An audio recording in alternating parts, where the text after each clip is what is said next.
In this video, I'm going to show you how you can add money onto your PayPal account.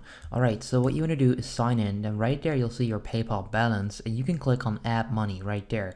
You can also click on the three dots and then click on go to the money page, but I'm just going to click right here on add money.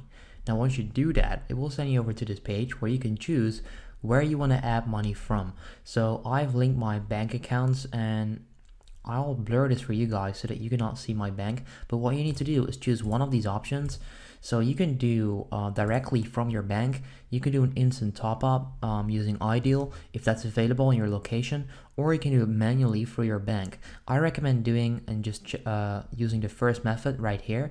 Now once you select that, you can click on next and you can then choose the transfer amount. So let's say you want to transfer $100 or euros. What you would do is simply type in 100 euros and then click on next. Once you do that, you're going to transfer the amount from your bank account onto your PayPal account, and you can see that transfers made on weekends or holidays take longer. So it might take a while, a few days, or like up to 84 hours to receive that money onto your account. However, if you choose the second method, it will be there instantly. All right, but yeah, that's pretty much how you can add money from your bank to PayPal. If this video helps you out, make sure you go ahead and leave a like on the video, and then I'll see you next time.